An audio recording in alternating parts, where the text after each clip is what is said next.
Hi folks, I'm Alan Watt and this is Cutting Through the Matrix on the 27th of September 2015. You know, every time I look at what used to be called news, it simply becomes more and more obvious that we're getting nothing but handouts, planned, marketed, through public relations offices and so on for departments, handouts on everything from in the environment, the United Nations, sustainability, all the different things that are going on right now. And even from the Vatican too, they have their own press release corps, etc.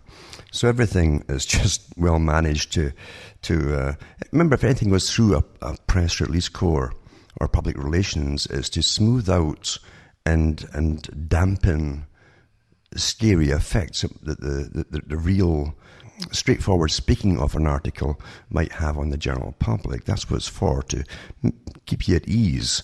And often it's done by obscuring what they're actually saying, of course. But everything now is simply handouts from media. Everybody's on board with the whole international, you can call it what you want, international socialist agenda, as Michael Gorbachev calls it and so on. And that's what it's really all about. Everyone's on board with it. And you're simply living through a pre-planned and scripted format of the future, and the present, the future, and so on. It's all pre-planned, always pre-planned. And all we get to look forward to, basically, are international meetings. That's part of the agenda, too, is to get you used to the fact that there's no news except international news, and you're part of the international community, as I like to call it, you see. So it's all training your mind to see things in a different way than what it really is. In fact, most articles that come out here on, say, the weather, climate control, all that kind of stuff. These things are all meant to basically alter the way that you think, that you have figured things out for yourself, and make sure that you get the politically correct version of what's being pushed, of course, from the top.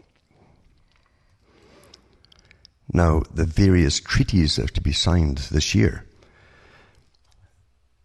are complete in their effort to control population across the planet.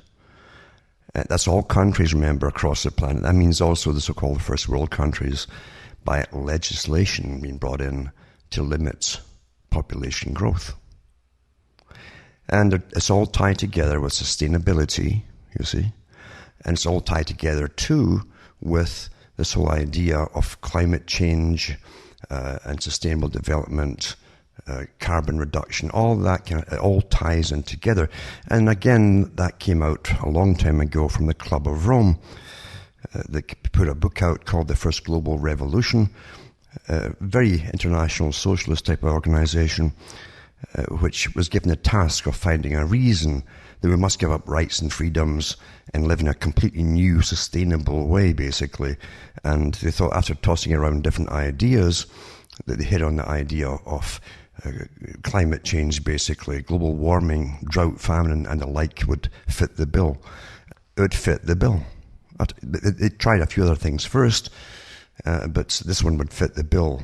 And since then, like all international socialist ideas, everyone at the top of any organization that's on board with it must parrot all the buzz terms and so on, and the phrases, the slogans, completely. They can't pull back on any of these slogans. They must use them all. That's gender equality, you name it, blah, blah, blah. All these things are put into the same mix, and you must parrot them off. And it's very unfortunate today, because your politicians are all on board with it too, but they're all handpicked by the masters that run the world already. And even the ones who run for different parliaments or Congress or whatever, for or against something, always go for it once they're in power. They suddenly change their minds. It's the same with NAFTA and GATT and all the rest of it. We've watched this for years and years. So it tells you you're run by not just charlatans, but also by hand-picked people. They're not picked by the public at all. Never were, actually. And you're going through a massive agenda. That's why life gets awfully boring when you know what's coming down the pike. Not because you're sitting with a crystal ball or channeling some entity from Zeta Reticuli, but you simply read their agendas, and they mean what they say.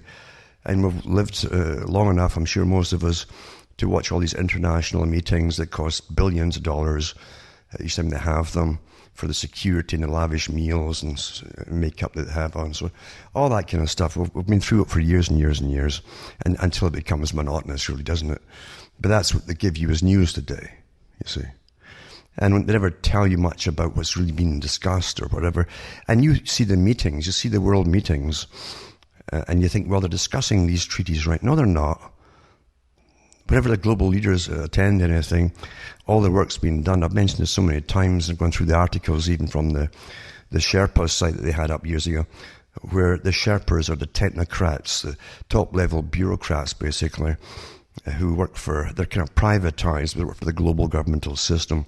And they go across the world and for years getting treaties signed, all the debates about, yes, we're for this and we're not for that. And they go back and forth with diplomacy until they get it all, everybody on board with the agenda, get it drafted up. And then when you hear about the annual or the global meetings, it's a done deal. Your leaders go there for their big booze up and their parties and so on and sign it. That's it, you see. In fact, often the leaders often don't even really care what they're signing, because that's the kind of charlatans, again, that are put into what you think is power. I've gone through some of the meetings this year, of course, with you over the last couple of months maybe, and we had the International Parliamentarians Association with their meeting at the United Nations last month, or earlier this month, in fact, as well. It went in from one month to the next. And then the one that's on right now is the 2030 Agenda for Sustainable Development, that the United Nations. That's September 25th to the 27th. They have a Sustainable Development Goals. I've been through them all before. I've put up the PDF in the last few weeks of their goals. And so that's been going on right now, in fact. And again, the Pope's visit was timed to coincide with it, because he put out, President Pope put out his particular, I think it was Laudato Si, he put out. It was an encyclical, and basically it's intended in part to influence the conference. It calls for action against human-caused climate change. So he's completely on board with it. But then his advisor is Jeffrey Sachs, and I've gone through who he is, and he's completely anti-human as far as I'm concerned. And again, for most folk, they won't even look up to see who Jeffrey Sachs is. I've gone through some of his history before, and he's quite the incredible character. Why would the Pope be associated with a character like this as his main advisor on climate change? It makes you have to ask questions. And remember, too, it's not bashing the Pope or Catholic bashing, but remember as well that it's not the first time in history that the wrong popes have got in. There's a checkered past for sure, and that's the problem too. And the strength of the Catholic Church, the strength is that they're unified, as opposed to the Protestant sects, who end up having splinter groups. There's hundreds and hundreds of different sects that can't agree on minutiae, basically. So this is what you have, and this present Pope is on board with sustainability and the whole thing too, and global government, and is spreading the wealth of the world across. In other words, it's the old socialist agenda again, but it doesn't surprise me, because I've gone through this history of this particular Pope, and it's pretty well all there. Plus, what they do is more important than some of the public relations stuff that's all drafted up in advance, and what they say, you see. So this article here talks about his speech to the Congress. It also has little bits about looking after everybody across the world, yada yada yada. I'll put that up tonight for those who want to bother reading it. And this article here is from July. And it's about African bishops. Beware, it says. Here comes sustainable development.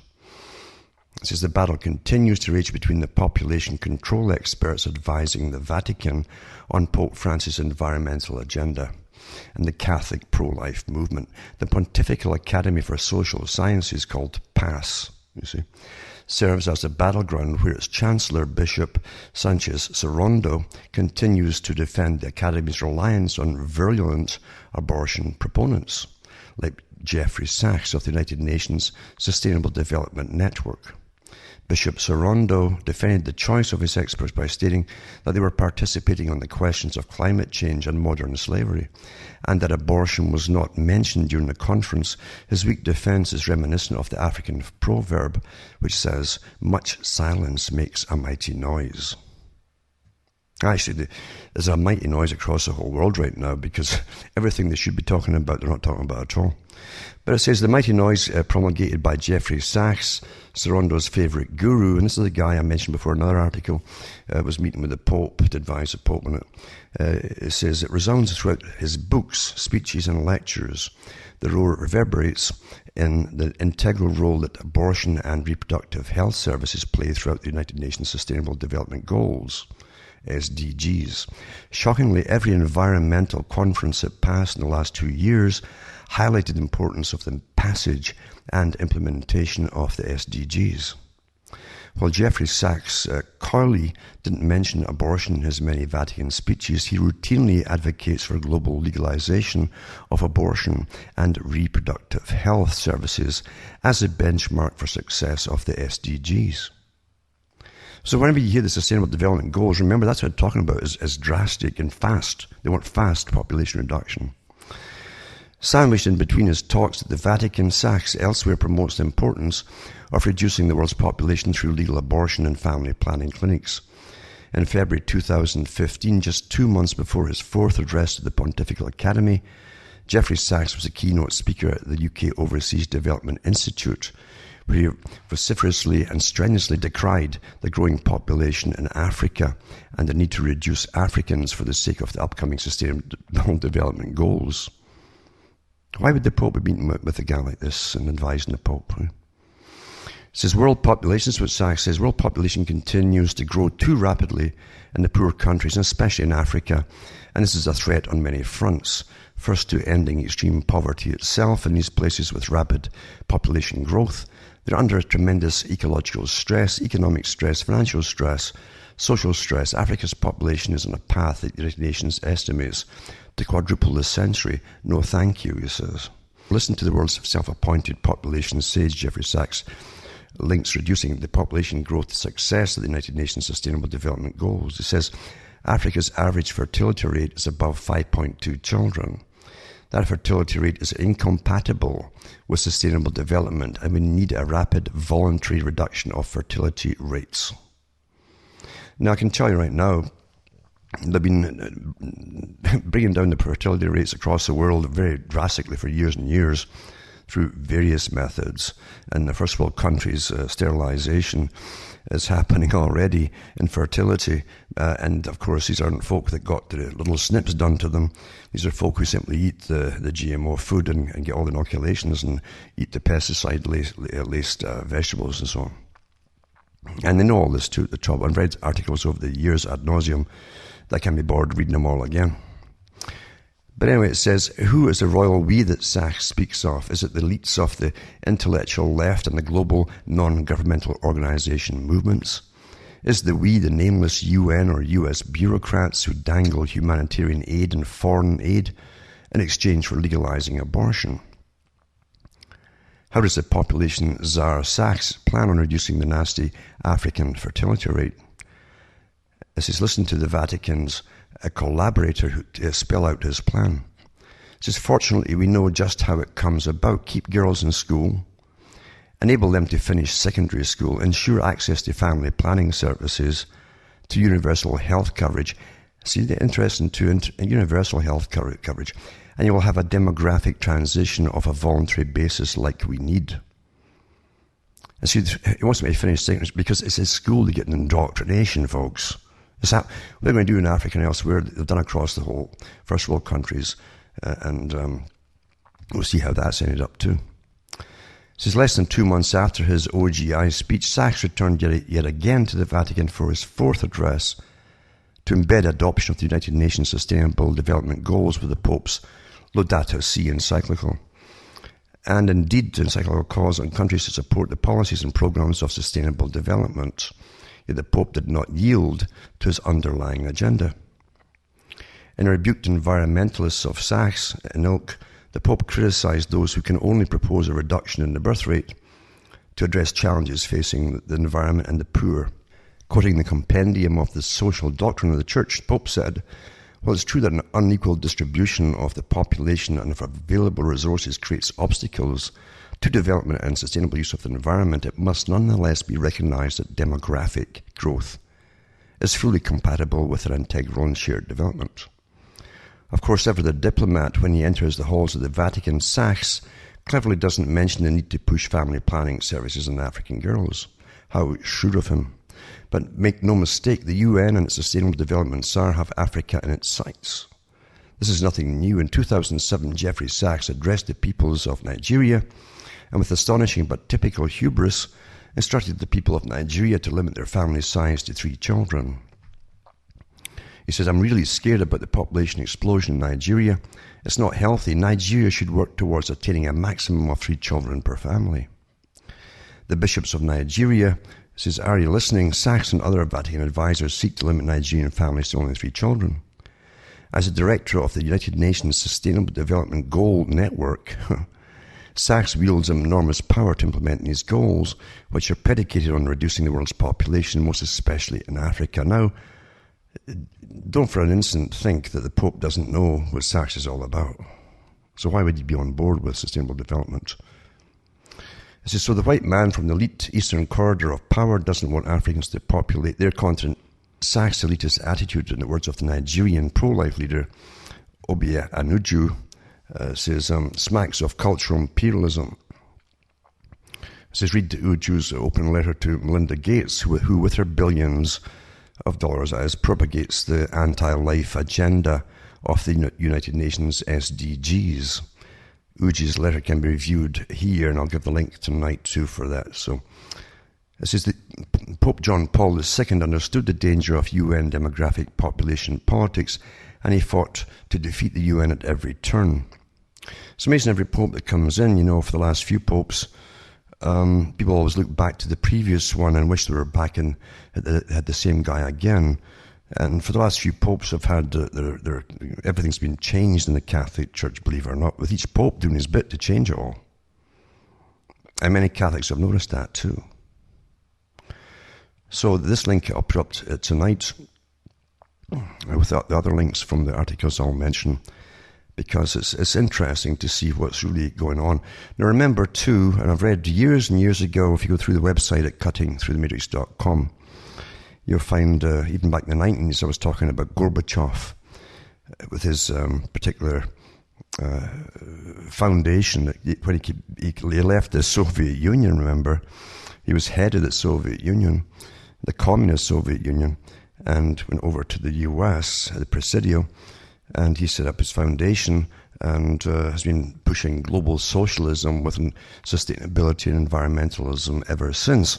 And he has been quite plain in his books what they mean by international socialism, because he talks about, in one of his books I've mentioned many times, he talks about the need to have a global governmental system based on a socialistic type of ideology. And he also mentions the planet the environment must be really taken care of, etc. He mentions that he himself is an atheist, but he's really a humanist, you see. A total faith that the technocrat society could actually manage the world better using their special gifts, etc., to run the planet, as opposed to politicians and all the rest of it. And he also mentioned that the children must be indoctrinated in school for sustainability, and he says it must be brought into a form of earth worship. These were his words, earth worship. He's talking about the greening agenda, you see, and sustainability, earth worship. And that's been taught through Gaia and all the other stuff too in schools, and that's the whole agenda for sustainability, and Agenda 21, and the Millennium Project. It's all the same agenda. As they update the next part and the next part and the next part. But there's a little bit here about Gorbachev, and it says, the gospel according to Gorbachev, United Nations plans to teach nature worship in American schools. And global schemers have a plan to teach a pseudo-religion to America's children in public schools. And this article here goes back quite a ways, actually. Maybe around the time I was talking about all this stuff back in the 90s, I don't know. But it says here that the bogus religion embodied in the United Nations Earth Charter, a weird mishmash of nature worship, humanism, and aspirations to a socialist world government that might easily be seen as a blueprint for totalitarianism. The most famous of its three co-authors is Michael Gorbachev. The Earth Charter, remember? Maurice Strong was another one too. And it says their official religious stance for the Soviet Union at that time was atheism. UNESCO, it says here, economic, scientific and cultural organization, officially approved and adopted the Earth Charter late in 2003, citing it as an important ethical framework and an educational instrument. And you find that on UNESCO's website, the United Nations. And it says the first order of business for the Charter's backers is to get into American schools, said Sandra Hannon of the Center for Respect of Life and Environment, Washington, D.C., headquarters for Earth Charter, USA. Ms. Hannon is a national coordinator for the organization's campaign to promote the Charter in America. A lot of different educational resources will be made available to teachers, she said. There will be online lesson plans and toolkits for teachers, which the teachers can just download. The beauty of this plan for liberals is their charter instruction need never appear as a line item in a school budget. Only the most alert parents will ever find out that this plan has become part of their children's education. Then it goes on to say, is it a religious document? It says you can download a complete copy of the Earth Charter from earthcharter.org and see for yourself.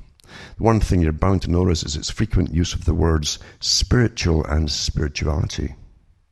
Efforts to find out what UNESCO means by these words have involved repeated phone calls and emails to UNESCO office chief in New York, submitting the questions in writing to UNESCO headquarters in Paris, France, and finally a claim that the official answers to Chalcedon's questions somehow got lost. The Charter sports at least 10 sentences that can only be described as expressions of religious belief, and another 15 expression values that many would describe as having a religious dimension. The whole piece is approximately 2,500 words long. The Earth Charter does have a spiritual element, but it's not a religious document, Ms. Hannon said. By the way, they have a prayer for it and all too, at their opening ceremonies.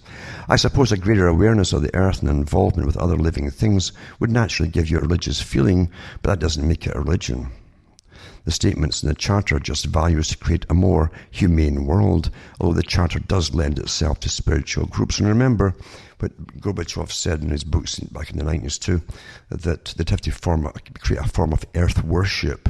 What he meant by that was the whole sustainability and value of the earth and equal distribution of everything and so on and so on and so on. This is, however, James Sniffen of the United Nations Environmental Division, New York City, had a different take on the Charter. It says that the religious community is acting on it, especially the interfaith movements. That's all part of bringing it all together, bringing all the religions together and get them all on board with it. It says it seems very important to them. Last year, the Charter's sponsors carried it into New York in an Ark of Hope, for those who didn't know this. An ark, it's a container built to resemble the Ark of the Covenant. And you can look that up too, and I'll put the link up for that. It was displayed at the United Nations headquarters and then housed at the nearby Interfaith Center. The Interfaith Center describes itself as a secular educational organization whose mission is to make the world safe for religious differences. It says, we all believe the basic messages out there in all religions, said Peggy Harrington at the Interfaith Center. There's no room for exclusion in today's world. Ms. Harrington said she could not understand how fundamentalist Christians and Jews could object to the Ark of Hope which is decorated with animist, which is pagan religious symbols, and contains, in addition to the Earth Charter, artifacts from the Temenos Project, an assortment of creations by artists, teachers, and mystics, including sacred masks and prayers and poems for global healing. But they claim they're not religious. So I find that the Ark of Hope honours the religious tradition. Miss Harrington said, "I'm flabbergasted that anyone could think it was disrespectful." The Earth Charter is also being promoted energetically by the Lindisfarne Institute, a self-proclaimed New Age pagan religious cultural scientific foundation, and Gorbachev's Green Cross organization in an effort to give an international political dimension to the environmentalist movement. So, it's quite something, you know. So space permits only a few brief quotes from the Earth Charter. On nature worship, it says, humanity is part of a vast evolving universe. Earth, not God, basically, this is the editor speaking, it has provided the conditions essential to life's evolution. It just happened that way, you know. The protection of Earth's vitality, diversity, and beauty is a sacred trust. Well, who's going to be in charge of the trust, eh? Well, guess what? I mean, I've mentioned all this before. Recognize and preserve the traditional knowledge and spiritual wisdom in all cultures that contribute to environmental protection and human well-being. The spirit of human solidarity, we've heard that before, and kinship with all life is strengthened when we live with reverence for the mystery of being, gratitude for the gift of life, and humility regarding the human place in nature. So they decide what the human place in nature is, you see. Provide everyone, it says, the humanistic promises are, provide everyone an opportunity to realize his or her full potential. Ensure universal access to health care that fosters reproductive health. So the whole point of national and international health care is for a body, a governing body, to legislate through governments what injections and all the rest of it you must take, folks. And even if you're going to be sterilized down the road. By the new term for the called bioethics, which is eugenics, you see. The panels of bioethicists deciding who will even live and die down the road. It's almost here pretty well. And it says that fosters reproductive health and responsible reproduction. That's interesting, eh? It will eradicate poverty by taking all the money that you earn and distributing across the world. Except for those, of course, that are managing it all. You don't forget, this is a non-democratic system, this whole UN concept. And the technocrats, the proper folk will rule your lives, you see, from birth to death. Eliminate corruption in all public and private institutions. There's nothing more corrupt, folks, than these big, massive institutions like the United Nations or the EU Parliament and all the rest of it. Stories galore on it all down through the many, many years of corruption. Promote the equitable distribution of wealth within nations and amongst nations. As for global government, obviously such colossal projects could not even be attempted without the backing of some form of global enforcement, and this is the thing they're after, authority. Given that powerful, well-organized free countries like the United States and powerful, well-organized dictatorships like China have been unable to achieve such goals, how much power and organization do globalists reckon they'll need? And it goes on and on and on, and it's quite an interesting article, but it's all here, folks. It's all here, and you don't get votes on this, do you? Yeah, the European Commission is meeting for blah blah. The UN Commission on blah blah is meeting for the blah blah blah, and you don't get a say in anything, and they're going to rule your lives. They are ruling your lives, actually. And I mean, here's a good article here, for instance, on how they eradicate corruption and all the rest of it. Here's the EU Parliament, and this is the State of the Union 2015. Listen to the words come out by this, come out of the mouth of this liar. Time for honesty, unity, and solidarity. By the President of the European Parliament. He goes on about, today's my first time during my mandate as President of the EU Commission that I have the honour to address the House of the State of our European Union. And he goes on and on about oh, the problems have to resolve and yada, yada, yada. And it's a State of the Union they give, remember, for the whole of the EU, all the countries. And they want to bring in more and more immigrants from the so-called warring nations and all the rest of it to change the face of Europe forever and ever. It's already pretty well done, actually. And it was done before the last lot of immigrants came in. But here's another article on the same leader of this European Parliament. Jean-Claude Juncker, when it becomes serious, this is what he said. This is what he said before, the same president. When it becomes serious, you have to lie. It says, we take a closer look at Luxembourg's divisive former leader, Jean-Claude Juncker, the longest-serving veteran of Brussels deal-making. It says, if any individual represents the old Europe and the wheeling and dealing that led to the flawed euro and the EU constitution, it's Jean-Claude Juncker, who is one of the last believers in a federal Europe. Mr. Juncker, 59, was, until last December, the Prime Minister of Luxembourg and the EU's longest-serving leader, until he was forced to resign last year in a bizarre scandal involving illegal phone tapping by the Grand Duchy's Secret Service. Now remember, this is an article talking from the previous year about his corruption and why he had to leave as being the head of a country. Now they put him in charge of all the countries. That's what being a good crook does, you know. That's how you get ahead in life, by the masters that already run the world.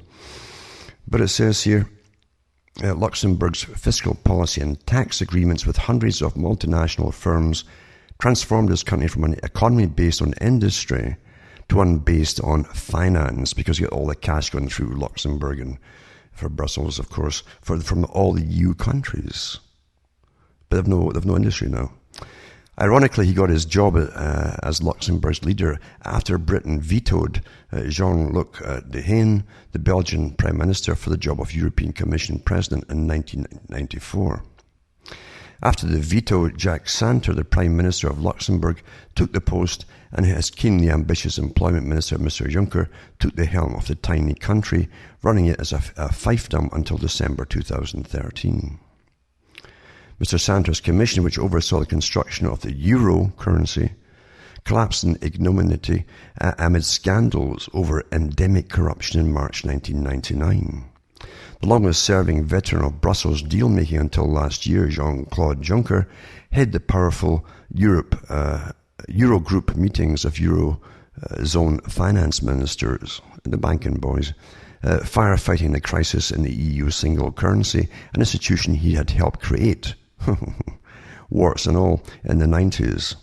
We decided on something, leave it. This is what he said. This is the guys in charge of the whole of Europe now. We decide on something, leave it lying around and wait to see what happens. If no one kicks up a fuss, then there's no complaints, because most people don't understand what has been decided, and that's why everything is so ambiguous when you're given these declarations. It's very misty kind of language, you see. Well, naturally, you won't get complaints. So they do this deliberately. He tells you, being a good psychopath, he tells you, if no one kicks up a fuss because most people don't understand what's been decided, we continue step by step until there is no turning back, he said, of the Euro's introduction. And that's what they do with all these agreements on sustainability and all the rest of it. The same technique, folks. It's all fussy to the general public. And they take no notice of it. But the things that are signed in stone, basically, that governments must implement all these different treaties they've signed on to. And it affects all of you. So at the height of the Eurozone crisis, Mr. Juncker was described as the master of lies for organising a meeting of finance ministers to talk about whether Greece could remain in the single currency and then trying to deny it was taking place. Germany's Süddeutsche Zeitung accused Mr. Juncker of taking the lead on the deception and warned he has managed to fritter away the last remaining trust the people of Europe still have. Mr. Juncker has never hidden his view that compromises and deals were worked out in the EU meetings, or leaders or ministers need to be protected from public scrutiny by lies if necessary. Huh? See, their whole system's run this way, folks. He says, when it becomes serious, you have to lie. In May 2011, he told a meeting of the Federalist European movements, and that's all part of this world parliamentarians too, by the way, that he often had to lie and that Eurozone monetary policy should be discussed in secret, dark debates. It's not for public consumption what's going on. He also sparked controversy by suggesting that the Eurozone economic policy was incompatible with democracy. They all know it, folks. They all know it. All politicians know that today. They're just there to play the game on you, that's all. Keep the illusion going. And it says, we all know what to do, we just don't know how to get re-elected after we've done it, Mr. Juncker cynically quipped last year. He was also closely linked to the EU constitution before the French referendum on it in 2005. He predicted correctly that Europe would ignore any popular rejections. And here's what he said. All as far as too, Cameron did it all too. Oh, we're going to give them a vote, you know. He says, if it's a yes, we will say, on we go. And if it's a no, we will say, we continue. Same thing, you see. Following the no votes in France and Netherlands, Mr. Juncker claimed that in reality voters had actually supported deeper European integration. There's your double speak for you. This is like a Soviet interpretation of things, isn't it? Everybody votes no, then what you'd really done when you supported no was to support deeper integration into the European structure, triggering accusations that the European elite was in denial over public hostility to the EU. It says here, Mr. Juncker went on to play a leading role in the resurrection of the EU constitution in the form of the Lisbon Treaty and advised Gordon Brown, then Prime Minister of Britain, to mislead the British public over transfers of sovereignty. They're all liars, you see. They're all in the same agenda. He says, of course there will be transfers of sovereignty, but would I be intelligent to draw the attention of public opinion to this fact? He said of Mr. Brown and British calls for a referendum on the Lisbon Treaty. Raised in a working-class family in Luxembourg's Rust Belt industrial north, Mr. Juncker joined the centre-right Christian Social Party the year he finished school in 1974. Don't fall for terms and names like Christian Social Party. A lot of the communists went into that too, by the way. And it's a good cover. It says he got his first ministerial job in 1982 and describes himself as having a red streak that makes him acceptable to many European socialists.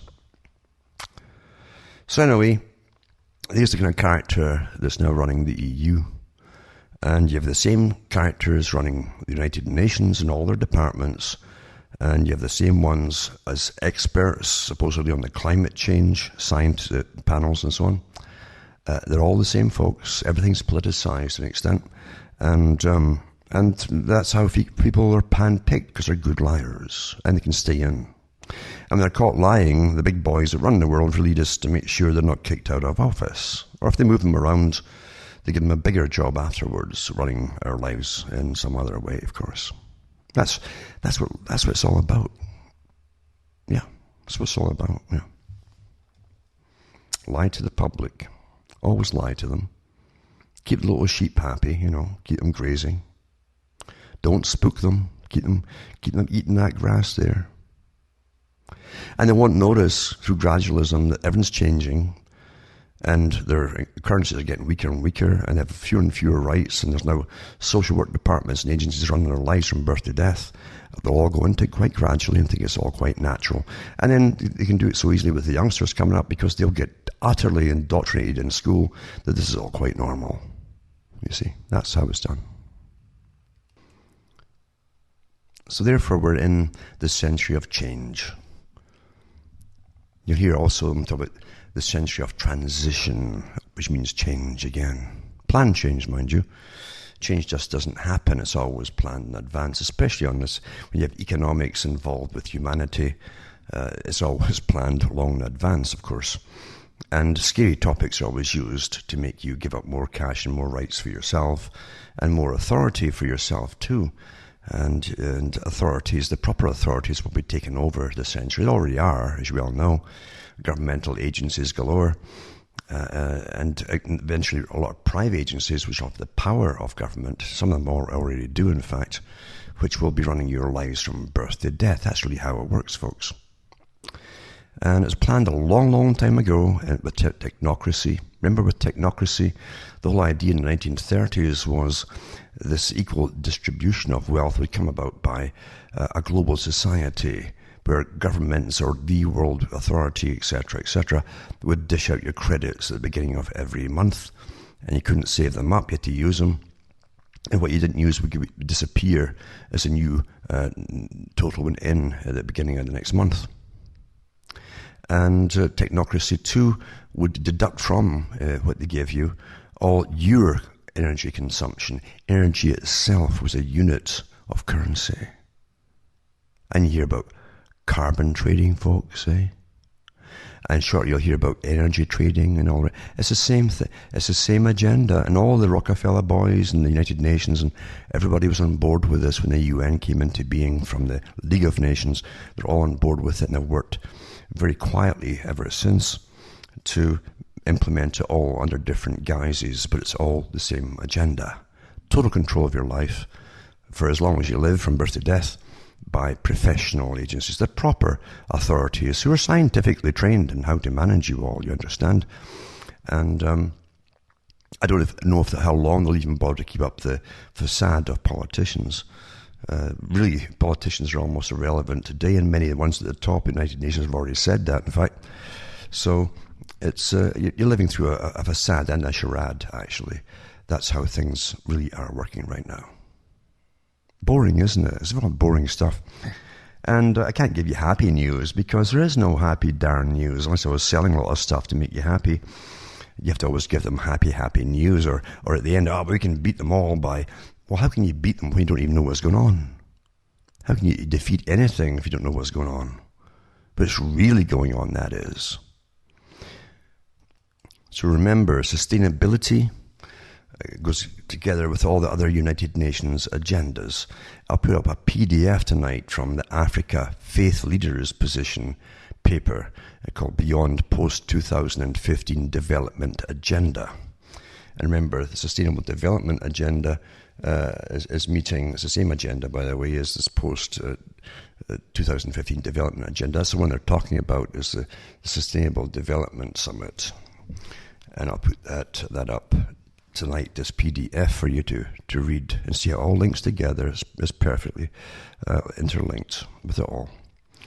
I'll also put up the Earth Charter PDF for those who want to see how they're going to bring about social and economic justice through massive taxation of you all, and how they're going to get their so-called fresh water, and that really means by the total privatization of all water in the proper authorities' control, which is not you see. I'll put that one up tonight as well. And also I'll put up some other links as well to do on the same kind of topic as sustainable development, which ties all poverty eradication across the world in with the environment and all the rest of it, and all the scary topics. But as I say, we don't get real news and breakdowns from any major sources anymore from the mainstream media. They just don't. Of course, they never have. Their job has never been to inform you for your own good.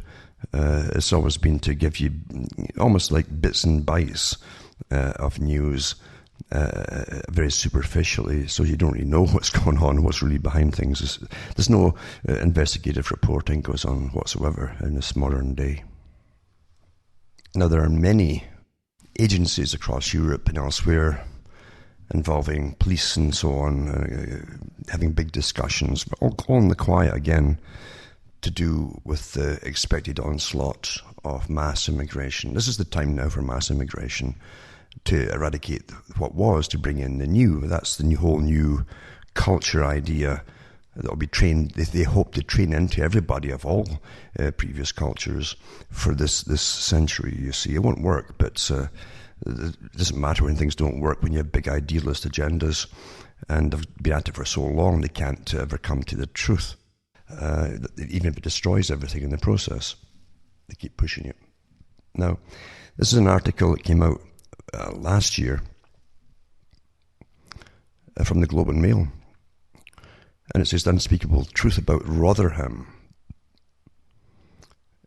Now, I've talked before about, and there's been many documentaries done in Britain and elsewhere across Europe about the previous immigrant mass migrations across Europe and the problems it's caused with drugs and organised crime. Many gangsters come in from these countries are the first often to flee, along with everybody else. They manage to sneak in, and they've got good cover as they prattle on about being refugees. But a lot of the gangsters have a easier pickings in other countries where they're not known and their techniques aren't so well known. But we've had them from Serbia and different places in the past. In Britain, where they were bringing girls in as prostitutes, basically imprisoning them in council housing of all places. And the local councillors and so on knew it, but everyone was too afraid to talk about it for years, because it might be seen as racist if you said anything. And that's what happens when you're forbidden to say what is. Whereas the climate or anything else, you're forbidden to say what is. That's what happens. Horror happens, folks. Anyway, this article says, the reports are almost unbelievable and certainly not for the squeamish. They describe a ring of vicious sex traffickers who preyed on adolescent girls and operated with impunity for years. As the authorities, that's all your social work services and police and everything else, deliberately ignored and even covered up the evidence. Because they're all terrified of losing their jobs or being called racist, you see. It's among the victims was Amy, a young girl who was groomed for sex by some exciting new friend she made in the big city. They showed her a good time and made her feel special. That's typical technique of the pimps use and so on. By the time she was 14, she'd been raped and abused repeatedly by at least 6 adults in their late teens and early 20s. She went to the police, who ignored her. Her parents begged for help in vain. Social workers and police treated her like a stupid, naughty girl, she told the Times of London. Amy was just one of at least 1,400 girls who were groomed and raped over 2 decades, over 20 years, in Rotherham. There's a lot of documentaries out there on this, and they talk to a lot of these girls that were used. A grim post-industrial town in northeastern England, most of the victims were working class. They were typically 12 years to 14 years old when they were lured into a life of drugs, alcohol, and abuse. Nearly all the abusers were Muslim men of Pakistani origin. Britain has had more than its share of sex scandals lately, but this one is by far the most disturbing. It's shaking the country to the core and prompted searching questions about the role of cultural sensitivity in covering up the abuse. And it's raised wider issues about Muslim integration into British life. Men of Pakistani heritage treated white girls like toilet paper, columnist Alison Pearson wrote in The Telegraph. But authorities tried to bury the problem because they were afraid of being labelled racist, or that it might cost them votes. Frontline workers who tried to get police and bureaucrats to act were repeatedly harassed and intimidated by the authorities, you see. One researcher who had gathered extensive evidence was told she must never, ever refer to the ethnicity of the abusers. Her report was suppressed and she was sent on a diversity course. They train you again in diversity and sensitivity. That's the end result of indoctrination by the idealists again, who are bringing this whole global agenda, folks. But now the truth is impossible to ignore. A damning independent report released last week has confirmed all this and more. It identifies a deep-rooted problem of Pakistani heritage perpetrators targeting young white girls. Girls as young as 11 were raped by large numbers of men. Some children had been doused in gasoline as petrol and threatened with being set alight, threatened with guns, made to witness brutally violent rapes, and threatened they would be next. Some returned to their abusers because they thought that was the only way to keep their families safe, because they threatened their families, you see, and they'll say, we'll get your families if you don't cooperate. But instead of arresting the perpetrators, police and senior social work managers blamed the victims. One mother of an abused girl was, when asked by the authorities, did nothing, and she replied they thought they were dirty little slags. Slag is a loose whore, basically. And that's what they would tell these kids to their face. Britain's finished anyway, for many reasons, but This is only one little part of it. It says Rotherham is not an isolated case. Alexis J., the author of the Independent report, says similar abuse have taken place in towns and cities across England. The abusers are not paedophiles, but groups of men who enjoy having sex with young girls and have no problem with violence. As former Home Secretary Jack Straw once said, they regard young white girls as easy meat. That's what it says. And he got caught hell for saying that.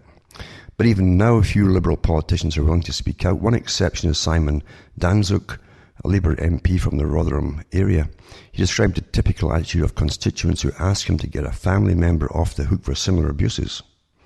When I refuse, I frequently receive a tirade of abuse, he wrote in the Telegraph. It says, these girls are prostitutes, one man shouted at me, and warned that I would pay a heavy price for not supporting him.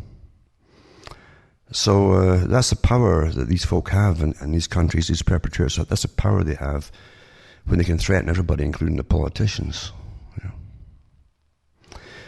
But no amount of Liberal angst will make the story go away. Current Home Secretary Theresa May has acknowledged that institutionalised political correctness has inflicted appalling damage on the innocent. Well, that's the same institutionalised political correctness that's going to take all your rights and freedoms away, folks. It already has. You can't speak out about what's going on, for instance, but it's going to take all your rights and freedoms away when you're forbidden to speak out against the whole nonsense of global warming, etc. It's already almost there. I'll put up other articles on that too from other newspapers and so on. But this is only one little part of the problems you can certainly import, especially when you've got this indoctrination process in the schools where you're taught you can't say anything about certain topics and so on. In a free society, there's nothing that should be forbidden to be spoken about, including anybody, including yourselves, you see. When you're so bogged down with red tape and your mouth literally has a red tape over it, in other words, shut up, you're done for. You're done for. Because tyrants always rule. And you'll certainly get them coming in from all cultures. You see, there's gangs of criminals that are often the first to try and get out amongst all the rest of the people who are trying to get out of any country. And they get in so easily that way too. Oh, we're a refugee, we're this, we're that, you see.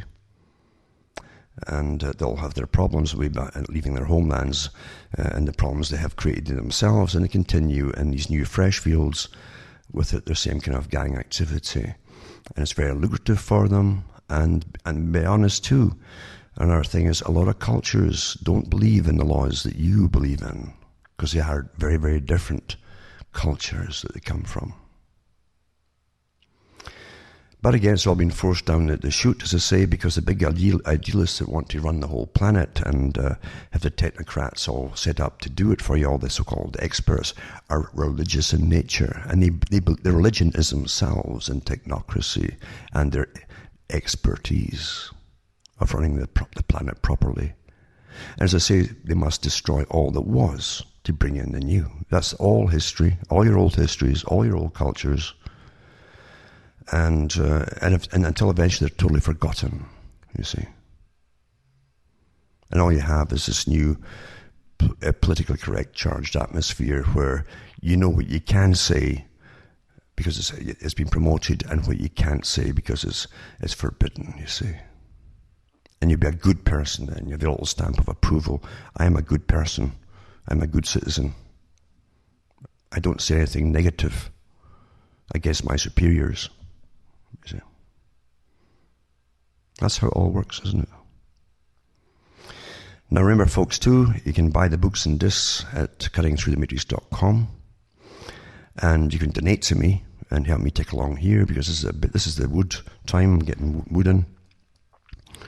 And I know for a fact it's going to be, remember in Canada, where I live here in Ontario, this part of Ontario, I was burning wood up until June in the mornings. I had to burn it in the mornings, it was so cold. And here we are, and I've got wood on the go most nights of the week now. I've hit freezing already a few times. So way more than 6 months of the year you're got the heating on these days, because the earth's getting warmer, you see. But again, empirical evidence has nothing to do with the computer modelling, you see. That's the key. The computers must be right, especially when they're being programmed to spew out the rubbish that they spew out. Because that's all it can do, is spew out the rubbish it spews out.